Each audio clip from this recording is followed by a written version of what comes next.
Parce qu'il n'est plus question d'aller distribuer des billets. Ça, il y aura des réformes sur le code électoral. C'est fini ça. Si on vous prend dans ça, vous serez disqualifié. Bon, je ne vais pas dévancer l'Ouganda dans l'eau, mais c'est pour vous dire qu'il y a des réformes à venir.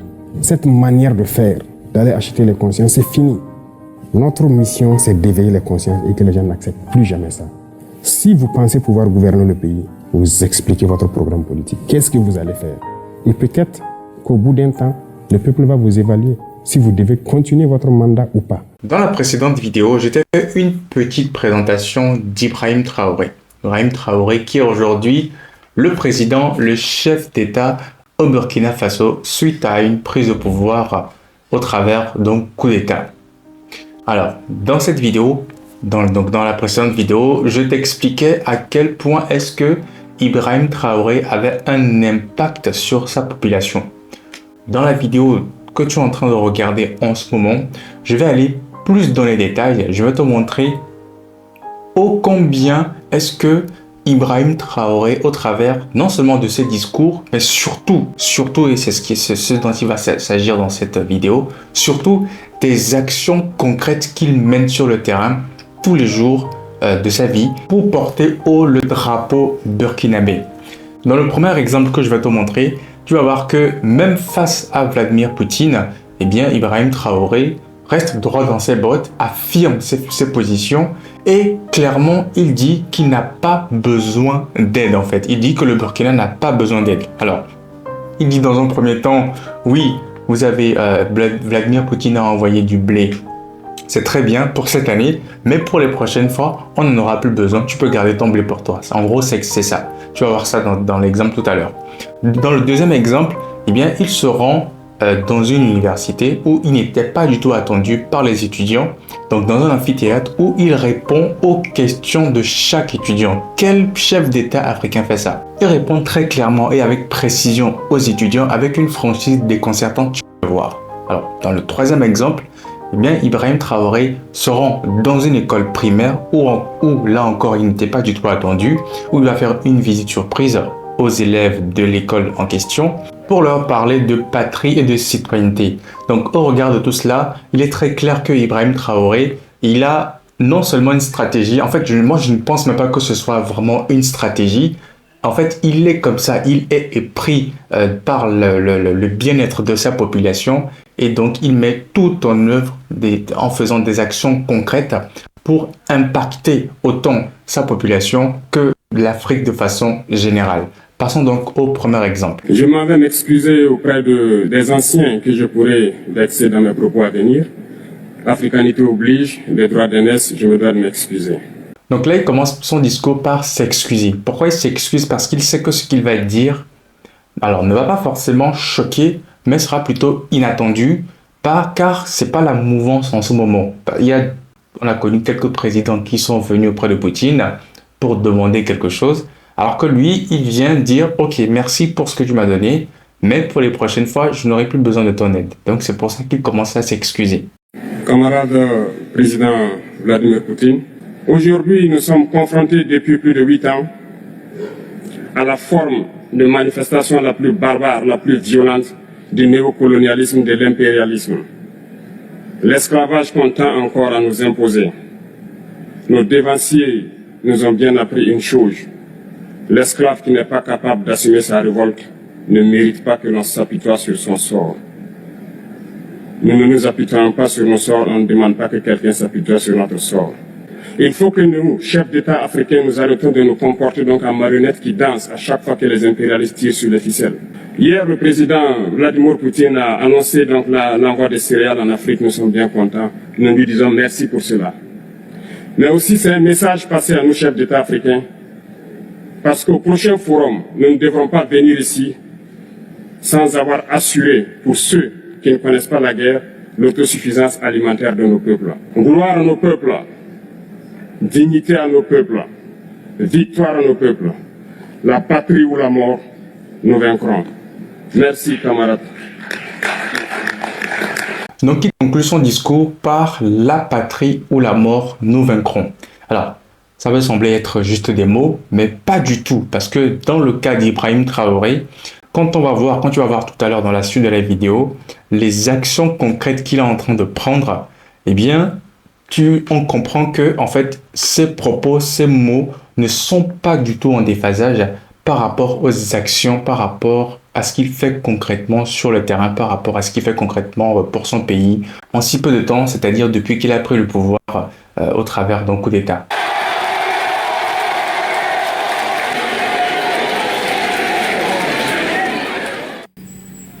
Je pense que je n'ai pas eu tort de venir échanger avec vous. Et je suis très content de cela. Et à la question préoccupante pour tout le monde, la question sécuritaire, les universités Dori, Waivia, Fada, toutes ces universités donc, qui sont dans des zones rouges, la question nous taureau de l'esprit certes, mais il y a une solution en cours. J'avoue que c'est tout de suite que j'apprends que ça fait plus d'un an qu'à Dori, il n'y a pas cours à l'université.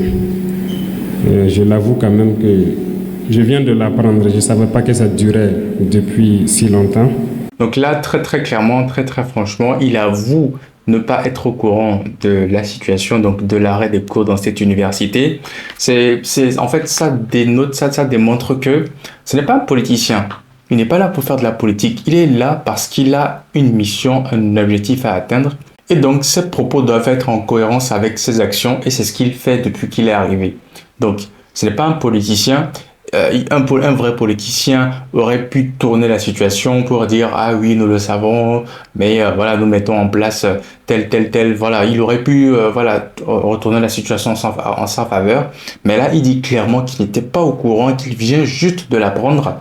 Et donc, il va quand même prendre des mesures nécessaires pour que cette université, bon, tu vas le voir dans la suite, pour que les universités qui ont fermé puissent rouvrir dans de meilleures conditions de sécurité. Je ne peux pas dire qu'on commence par Dori ou Waivia ou Dédougou ou toutes ces zones sont trucs, mais nous ferons tout pour que dans les jours à venir, là, vous soyez en sécurité et que vous puissiez retourner et reprendre les cours. C'est ce que je peux vous assurer. Et ça y va de toutes les universités. Du peu de choses qu'on sait de lui, parce que ça fait pas longtemps qu'il est au pouvoir, ça fait pas des années qu'il est connu sur la scène internationale, donc du peu de choses qu'on sait de lui, eh bien, on peut facilement s'accrocher à ces mots, parce que ces mots, ce ne sont pas simplement des mots, hein, parce que, alors, tu remarqueras que dans la trame des exemples que je te montre, il y a quelque chose qui revient souvent, c'est le patriotisme. Donc, il a su insuffler cette valeur-là de patriotisme, encore une fois, pour le peu de temps qu'il est au pouvoir, donc à sa population, que ces mots ne sont pas simplement des mots et les promesses qui sont faites ne peuvent être suivies que d'actions. Donc, voilà encore un élément qui vient marteler le fait que Ibrahim Traoré prend de plus en plus de place dans le cœur des Burkinabés et des Africains de façon générale. Tous les Africains rêveraient d'avoir un président comme ça.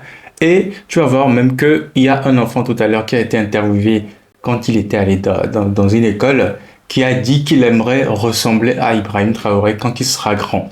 Donc, c'est dire à quel point il impacte de façon inconsciente, de façon psychologique, au travers de ses propos et surtout de ses actes, de ses actions, qu'il a un impact très important sur la population. Le président Ibé est un bon président.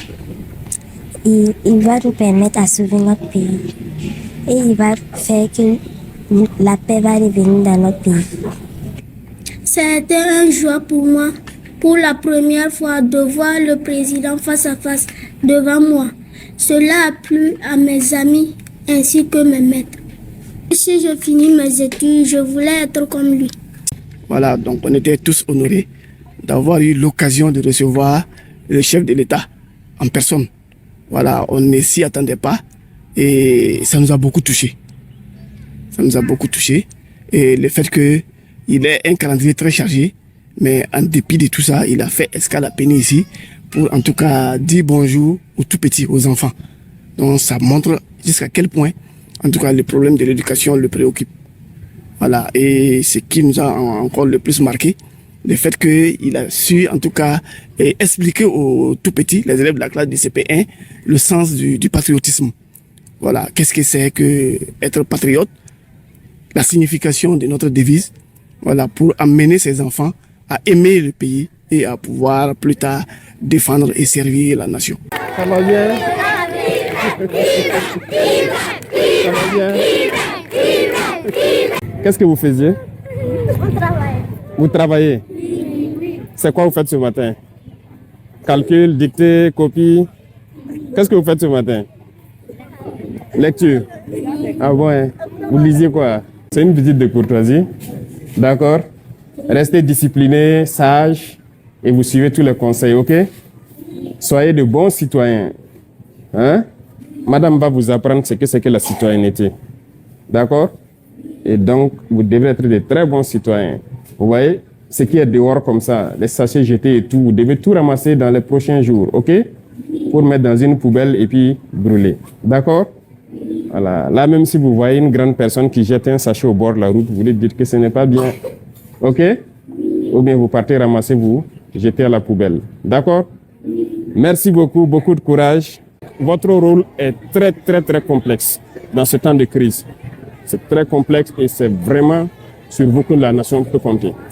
Les enfants passent plus de temps avec vous, donc c'est à vous de les inculquer ça. Donc il ne s'agirait pas seulement de l'enseignement théorique, de donner juste des rudiments de mathématiques ou de français, mais de les éduquer aussi, les bonnes valeurs.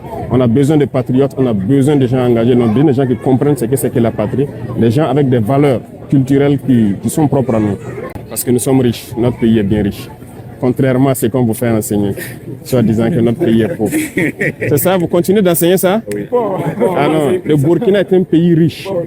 Et le Burkina, c'est le cœur de l'Afrique de l'Ouest. Si le Burkina tombe, l'Afrique de l'Ouest, ça tombe. Voilà. Voilà pourquoi actuellement on a toute cette pression-là. Nous sommes au centre, nous sommes le cœur. Nous ne souhaitons pas que dans 5 ans, ce soit les mêmes bâtiments dans lesquels vous êtes. Nous voulons voir des écoles modernes. Voilà, mais il faut venir voir la réalité dans laquelle les enfants bossent, dans laquelle aussi vous travaillez, pour espérer et puis maintenant pouvoir se donner encore corps et âme pour que le Burkina soit ce que nous souhaitons. D'accord? Beaucoup de courage. Donc là, Ibrahim Traoré se rend dans une école primaire où il n'était pas du tout attendu. Il va rencontrer les élèves en question qui sont contents de le voir. Il chante l'hymne national avec eux. Il leur parle de citoyenneté, de patriotisme. Ensuite, il échange avec les professeurs ou les enseignants de cette école. Il ne peut donc inspirer que du respect envers lui. Alors, dans la prochaine vidéo, je vais t'expliquer pourquoi est-ce que si tu as des projets, si tu as des ambitions en Afrique, si tu as des projets à réaliser en Afrique, eh bien, c'est le moment de se bouger. En fait, le timing n'a jamais été aussi parfait. Avec cette vague de changement, surtout en Afrique de l'Ouest, eh bien, il va forcément avoir un besoin de gens qui vont venir créer de la richesse pour développer le pays. Car sois-en sûr, toutes les multinationales sont en train d'être chassées. Alors, pas forcément le pied au cul, mais en tout cas, Ibrahim Traoré, alors je n'ai pas enregistré l'extrait en question, mais il dit qu'il y a des accords qu'il va dénoncer. Et donc, forcément, en dénonçant ces accords, les multinationales vont prendre leur clic et leur claque. Elles vont se barrer de l'Afrique.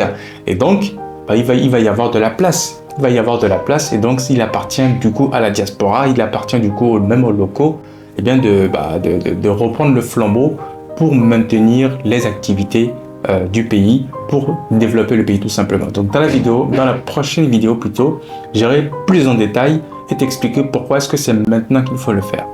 Donc allez, ciao!